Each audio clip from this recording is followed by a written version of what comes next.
Merci aux organisateurs, merci de m'avoir invité. Donc je vais essayer de vous parler un petit peu de la musique et de la dopamine. Oh, ça va être nettement plus en amont. Hein, voilà, donc je vais essayer de vous donner 3 petites leçons de tango en une petite demi-heure. Voilà. Alors là, normalement, on a du son. Voilà, parfait. Alors, vous voyez ce monsieur Confort, là on peut l'appeler monsieur Confort, il a du mal de marcher. Quand il entend la petite musique de nuit, il se met à galoper. Alors il faudrait essayer de comprendre pourquoi. Alors pour comprendre tout ça, il faut peut-être s'intéresser donc au tango et au vieillissement. Alors pour ça, il faut aller à Montréal pour commencer, où Madame Patricia McKinley, qui est donc rééducatrice, a eu l'idée de faire danser le tango à des seniors, donc de 68 à 91 ans, pendant 10 semaines. Alors un groupe danse le tango, et l'autre groupe se contente de la marche à pied. Alors dans les 2 groupes, au bout de 10 semaines, la mémoire est améliorée. Mais dans le groupe tango, on va avoir une amélioration de l'équilibre, de la coordination, de l'humeur et de la vie sociale, ce qui nous intéresse. Alors pourquoi ? Peut-être déjà l'humeur. Tolstoï nous dit « La musique est la forme la plus raffinée de la lubricité. » Démonstration. Ah, nous sommes à Covent Garden au milieu du XVIIIe siècle. Et Farinelli va pousser son célèbre conte-ruth. Farinelli, le castrat. Alors, vous voyez, l'hydriase, larmoiement, polypnée, rougeur du visage, sécheresse buccale, sécrétion d'insuline, relâchement du sphincter urétral, 2 syncopes vagales,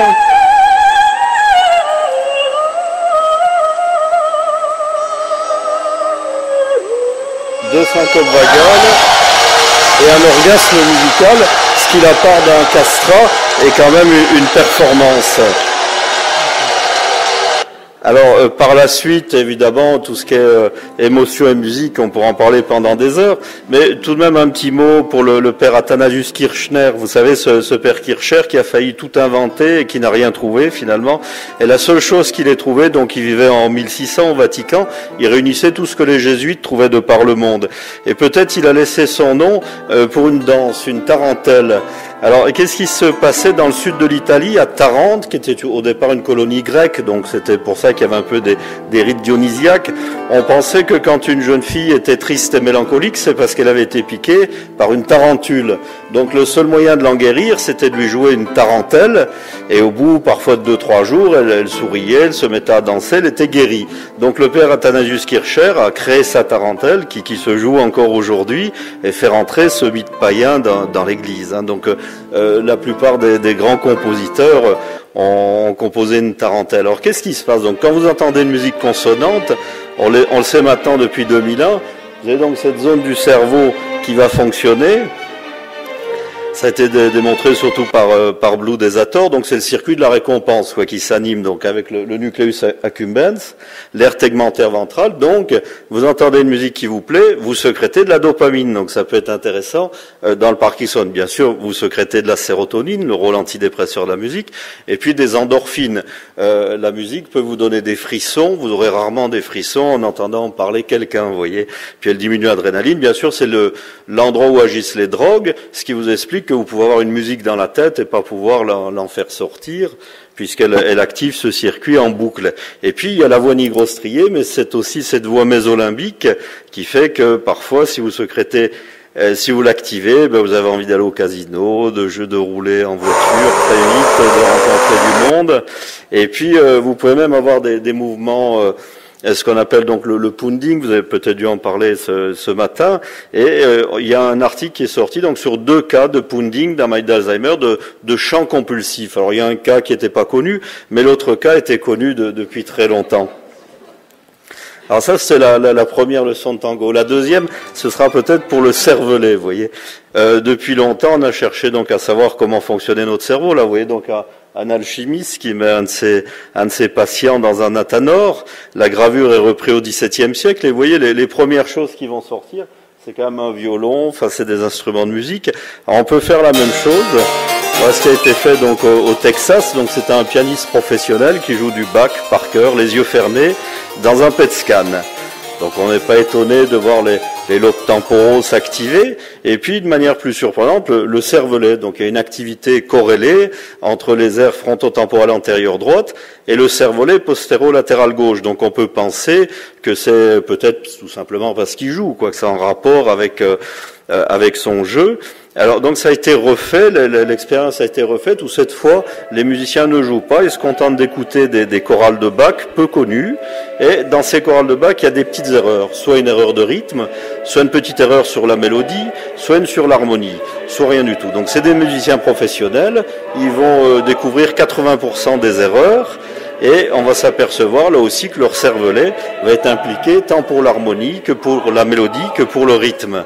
Alors, on sait que dans les atrophies cérébelleuses, il y a souvent une perte de discrimination auditive fine, et puis bien sûr, rôle du cervelet dans le maintien du rythme, déjà hein, chez les oiseaux, même les bancs de poissons. Et Edelman nous dit donc les ganglions de la base de cervelet et l'hippocampe sont les organes de la succession. Et puis c'est Schmackman qui a montré ça, donc l'activation en cas de musique plaisante et le lien avec l'amygdale, donc avec les émotions, et avec le cortex frontal. Donc vous entendez une musique qui vous plaît, évidemment vous stimulez les émotions, peut-être l'envie de bouger, et le cortex frontal et le cortex prémoteur qui va vous donner envie de bouger, qui va vous permettre de bouger. Donc on sait depuis longtemps que si on stimule certaines zones du cervelet, on pouvait calmer des gens ou diminuer l'anxiété ou au contraire les rendre agressifs. Vous voyez, c'est des vieilles expériences 1934-1970. Et puis pour achever de vous convaincre, cette imagerie, vous voyez donc ce sujet, donc il y a une intense activation du circuit de la récompense et du cervelet. Je vous laisse lire, donc c'est un homme, brain activation during human male ejaculation. Donc vous voyez le rôle du cervelet dans les émotions, s'il en est. Alors vous savez que pour les phrénologues qui pensaient que nos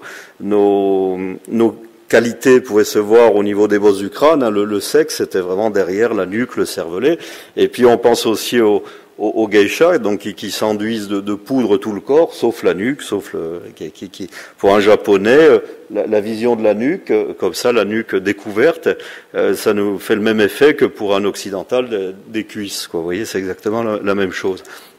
Alors, on connaît le blind sight, vous voyez, c'est-à-dire qu'il y a tout est doublé dans notre cerveau. Il y a des voix anciennes et puis les voix plus récentes. Alors, ce qu'on appelle la vision aveugle, vous savez, donc quand un sujet a une atteinte de son cortex visuel, il est encore capable, dans le côté où il ne voit plus rien, où il a l'hémianopsie latérale homonyme, il est capable, par exemple, d'attraper un objet, mais de manière inconsciente. Donc, le phénomène de vision aveugle, pourquoi? Parce qu'il y a cette voix ancestrale qui passe par le colliculus supérieur et qui, elle, fonctionne toujours.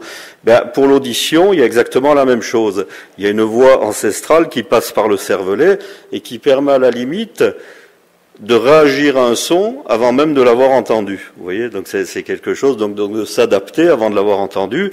Et ça, Nietzsche, qui était un fin mélomane, s'en doutait un peu, puisque voilà sa conception de la musique de nuit. L'oreille, organe de la peur, n'a pu se développer aussi amplement qu'elle ne l'a fait que dans la nuit, où la pénombre des forêts, des cavernes obscures, selon le mode de vie de l'âge de la peur. À la lumière, l'oreille est moins nécessaire, d'où le caractère de la musique, car de la nuit et de la pénombre. C'est-à-dire que si on est là, c'est peut-être parce qu'on a eu des ancêtres dans la profondeur, dans l'obscurité des cavernes, vous voyez, qui étaient capables d'entendre le prédateur, de réagir au prédateur même avant de l'avoir entendu. Vous voyez, ce cervelet qui va activer les émotions, qui va activer le cortex préfrontal. Donc l'émotion provoque la motivation pour agir et presque pour se sauver avant d'avoir entendu le prédateur. D'où l'éloge de la fuite. Alors, j'arrive à ma troisième leçon de tango, donc le cerveau social, peut-être. Alors, ça commence toujours comme ça. T'as de beaux yeux, tu sais. Embrassez-moi.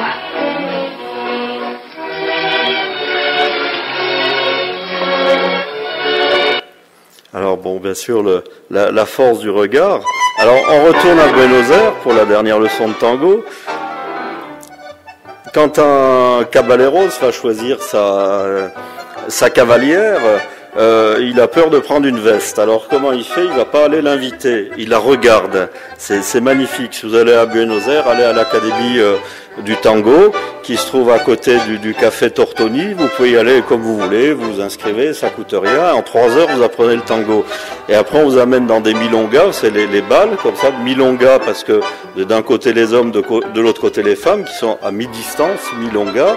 Et comme le tango a sauté une génération, vous avez donc des papis qui sont magnifiques et qui viennent et qui ont invité des jeunes filles. Alors ils enlèvent les lunettes, ils les invitent et puis ils leur apprennent le tango, ils les ramènent, ils leur disent qu'ils n'ont jamais aussi bien dansé, puis la danse suivante, ils en invitent une autre. Alors pour inviter les jeunes filles, donc ils les regardent. Alors prenons la première jeune fille, supposons qu'elle s'appelle Fernanda, en hommage à Gabriel Garcia Marquez, vous voyez, donc elle vous regarde pas, donc ça provoque aucune émotion.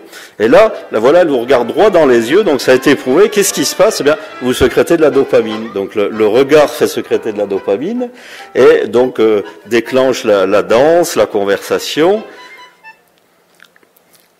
et voilà ce que ça donne. Alors, pourquoi le tango et Parkinson? Le tango, c'est une marche. Donc, vous savez, dans le Parkinson, il n'y a rien de mieux qu'une marche. Et puis, en plus, normalement, c'est une improvisation. Puis, chacun doit essayer de repérer, dans le regard de l'autre, dans ses gestes, ce qu'il pense pour anticiper le mouvement. Alors, théoriquement, c'est l'homme qui dirige, mais là, on se demande où est le maître et où est l'élève.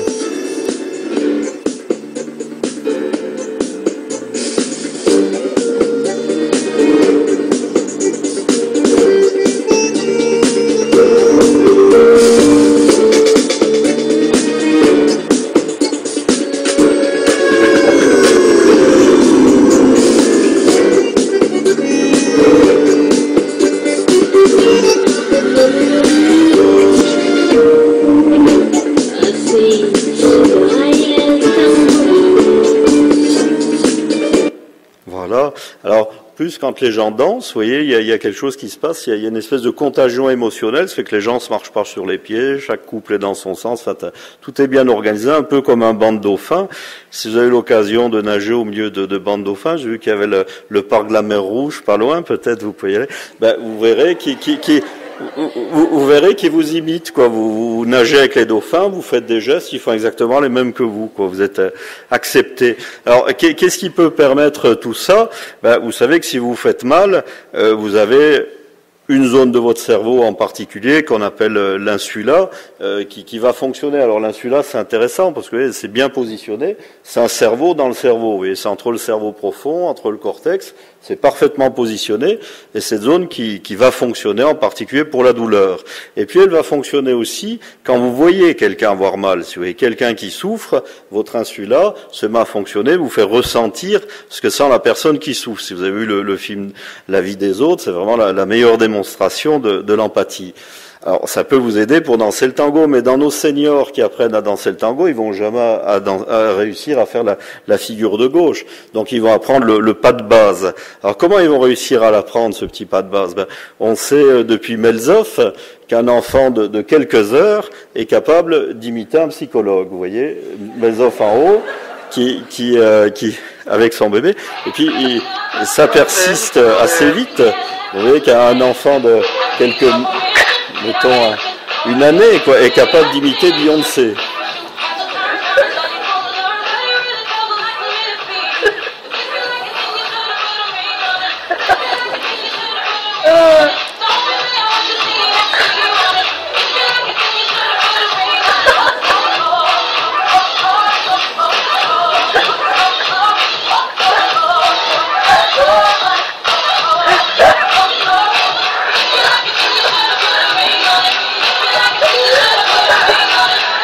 Alors, comment tout ça est possible? Bon, ça on le doit bien sûr à Risolati, Giacomo Risolati de Parme, qui a démontré ces fameux neurones miroirs. Alors la légende veut qu'il étudiait le cortex moteur primaire avec des électrodes plantées dans